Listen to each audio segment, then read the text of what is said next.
Lamzu Atlantis Mini 4K is my #1 favorite gaming mouse of all time. And in this video, I'm going to show you why. So let's check it out.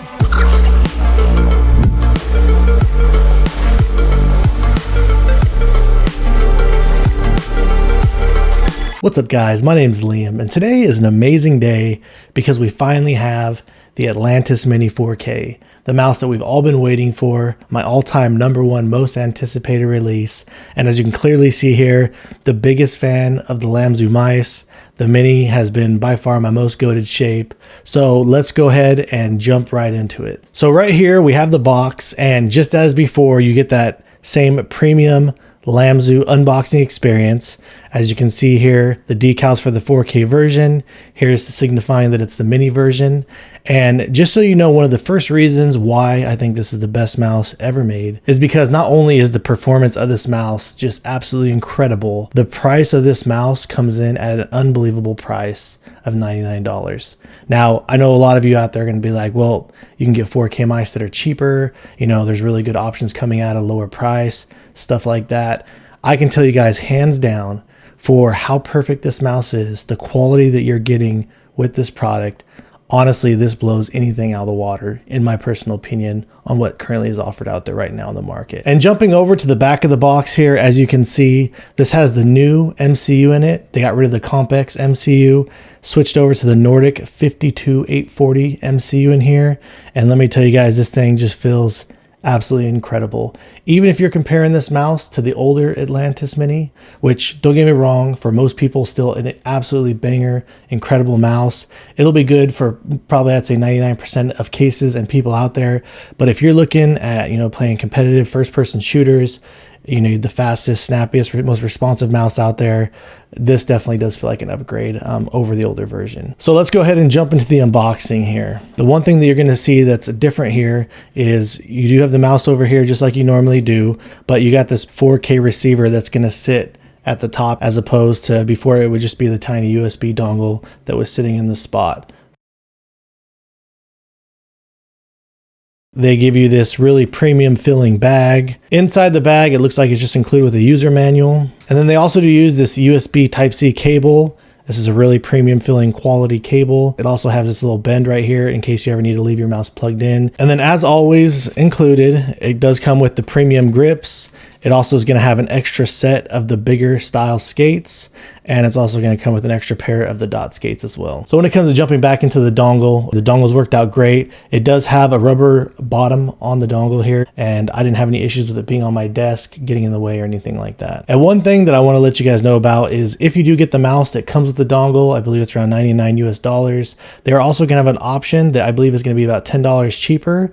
It's where you'll get the mouse and it does not come with the 4K dongle. It'll just come with the traditional USB dongle that's just good for the 1K. The good news about if you do decide to go with that option is everything's going to be the same. You're still going to get the Nordic MCU in here. And later on, if you decide you want to upgrade and use the 4K dongle, there will be an option to purchase the 4K dongle separately. All right, and then moving over to the mouse, there's honestly not really that much of a difference as far as the actual appearance. It still has the same skate size as before. It does come with these smaller skates, and I love the skates that are included with this. I feel like they're incredibly premium. I've never had the urge when I've used this mouse to feel like I needed to buy any aftermarket skates or anything like that. The skates that do come with this are a little softer, and I feel like they give you a great balance of speed and control. And the same thing goes with the design. You have the on and off button down here, where you just push it down to turn the mouse on, push it up to turn the mouse off. It gives you an LED indicator right there, and the LED changes colors based on what DPI you set it at. And then you have the DPI button sitting right over here on this side. Now, those of you that have watched my videos in the past are familiar with my channel. You know that I've talked about the Lamzu Atlantis and the Lamzu Atlantis Mini a lot. And I believe it was the second video that I ever uploaded to my channel was about the original Atlantis Mini, and I went really in depth with this mouse. And as much as I've sworn and loved using this mouse, it's nice to see how they've evolved with the 4K version. So to demonstrate with you guys what I'm talking about, this was a near perfect mouse. And the original Lamzu Atlantis Mini, one of the only things that I noticed about it that kept it from being perfect was the left to right balance.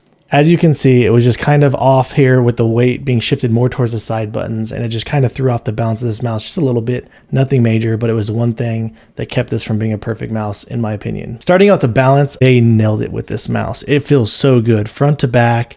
it's just absolutely flawless. Some of the most perfect balancing that I've ever felt. When it comes to the left and right balancing, they nailed it. It is perfect this time around. Next up, when it comes to the clicks, they're just absolutely perfect. There is nearly zero pre-travel and zero post-travel on both mouse 1 and mouse 2. And the button tension on this mouse, it feels pretty even from the back towards the front. So no matter how you grip this, whether it's more towards the front or more towards the rear, it's going to be a pretty even experience overall. And if you were to grip it at the very front, the buttons do bend a little bit more, but as you can see, there's almost no pre-travel and post-travel again. Now, if you're to push down really hard, you can bend the button quite a bit, but it still doesn't necessarily come in contact with the shell. And on mouse 1 and 2, there's literally almost no play. The buttons feel really tight and tensioned properly. Moving over to the scroll wheel, the scroll has nice defined steps. It doesn't feel too tight and it doesn't feel too loose. And there's a nice defined click when pressing on the scroll wheel, and it's nice and easy to spam. And moving over the side buttons, this has some of my favorite side buttons of all time. There's nearly zero pre-travel on the rear button and on the front button, and there's very minimal post-travel with a very firm stop towards the back, so you never feel like you're pushing the side buttons. And then the side buttons also feel nice and tensioned. They don't feel too loose. They don't rock around on you or anything like that when you're pushing on them too hard. So let's go ahead and drop a sound test so you guys can check out what everything sounds like.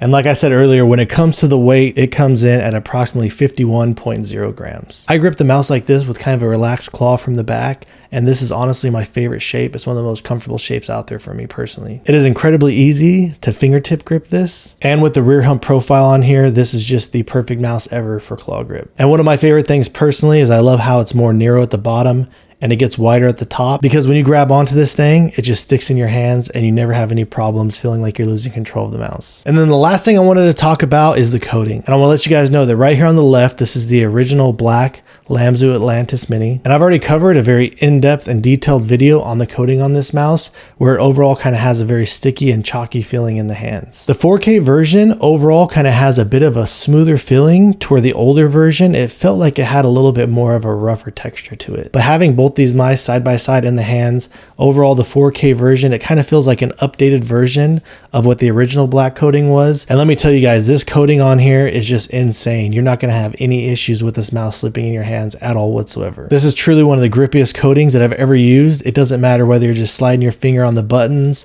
or holding onto the side of the mouse, this mouse isn't going to go anywhere. And I am living in a very humid environment, and it is very humid today, and I am not having any issues with any type of slip on this mouse at all whatsoever. And it's like I said, the original version, it just feels a little chalkier, a little rougher, whereas overall this just feels a little smoother and a little easier on the skin. When it comes to the brand new Mini 4K, the coating is perfect, the skates are perfect, the weight and balance is perfect, the clicks are perfect, the buttons, everything on this thing just feels absolutely flawless to me. And the fact that this mouse is coming in at $99 with the 4K dongle, this thing truly outclasses any other mouse out there for me personally. I've had a lot of experience with the Lamzu Atlantis Mini. Right here is the test version that I've had. I've had this for a couple months now, and I've been rocking this thing as my daily ever since I've gotten it. The test version wasn't complete. It's not nearly as redefined as this newer final release copy is, and this thing has just stood out to me and it's been rock solid ever since I've got my hands on it. So with that being said, this is my number one, this is my go-to, this is my main, and I don't truly think anything's gonna ever get me away from this mouse anytime soon, to be completely honest with you. It's just that good. And I'm telling you guys right now, this is the mouse that you've all been waiting for, even if you didn't know it. And if you don't necessarily prefer smaller style mice, very soon I'm also gonna be dropping a review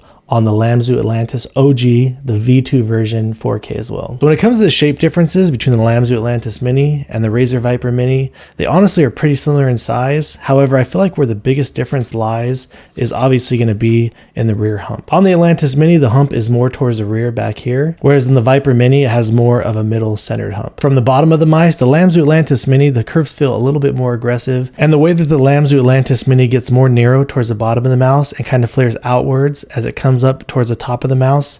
If you look at the top profiling on these mice when you have them in your hands, the Razer Viper Mini kind of slopes down more aggressively from the top middle of the mouse to the sides, overall making it feel more narrow. Whereas on the Lamzu Atlantis Mini, it has this very smooth, gradual slope over the sides. Overall, the top of this mouse does feel much wider in the hands. And as you can clearly see here, the overall size comparison between the Lamzu Atlantis Mini and the Viper Mini, they're pretty similar. Personally, I do prefer the shape of the Lamzu Atlantis Mini over the Razer Viper Mini.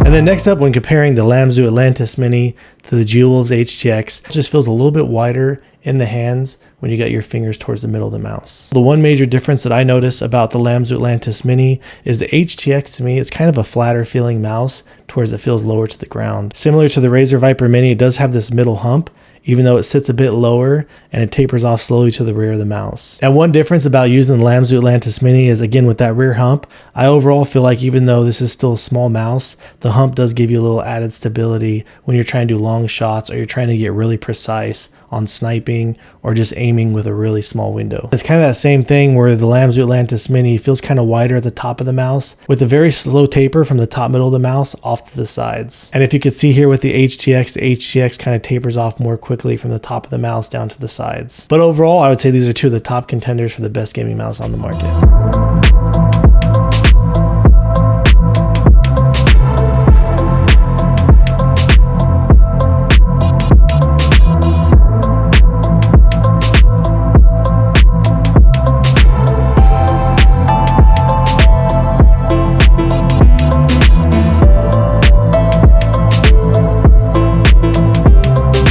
Next up, when comparing the Lamzu Atlantis Mini to the G-Wolves HTS Plus. These are both incredibly great 4K offerings on the market. Though the HTS Plus is a much higher mouse, it does have a very high hump here in the middle as opposed to the Lamzu Atlantis having more of a rear hump. And as you can see here again on the sides, the HTS Plus has a more aggressive taper off to the sides from the top middle of the mouse, whereas the Lamzu Atlantis Mini just overall feels wider at the top of the mouse. And they both have a pretty aggressive curve signature on the sides of the mouse. And as you can clearly see here, the HTS Plus is just a little bit of a taller feeling mouse in the hands.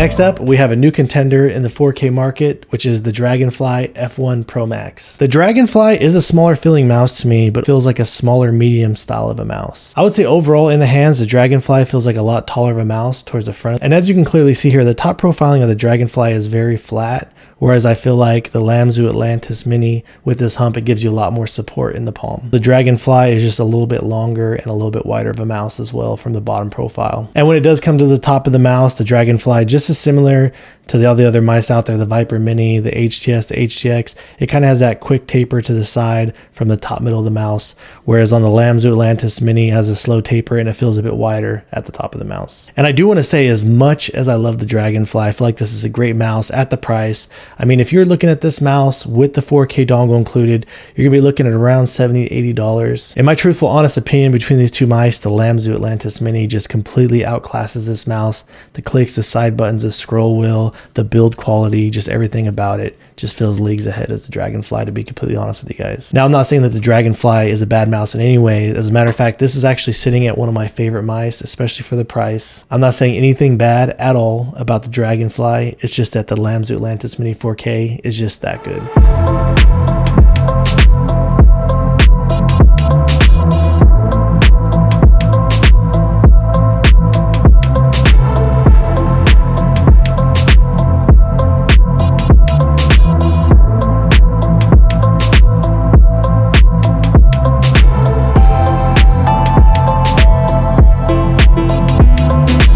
And then finally, not a 4K mouse yet, is coming in the future, but the X2 Mini. This shape has honestly truly grown on me a lot over the past few months. As you can see here at the bottom of the X2 Mini, it does have the flatter side, so if that's something you prefer, then great. The Lamzu Atlantis Mini, it does have very aggressive curves on the side, especially with the fact that it's lower at the bottom of the mouse and it curves out more towards the top. I do feel like on the X2 Mini that the rear hump feels a bit more aggressive. I just feel like overall it's just a little more pointy. As you can see here at the top of the mouse, it kind of has this aggressive point up here, and then it kind of quickly tapers off to the sides. So even though the X2 Mini feels wider in the hands towards the bottom middle of the mouse as opposed to the Lamzu Atlantis Mini, the Lamzu Atlantis Mini has this really slow taper at the top of the mouse and overall feels wider at the top of the mouse in the hands. Both of these mice have great shapes. They're some of my favorite current shapes on the market, but that pretty much wraps up the differences between the shapes of these two mice.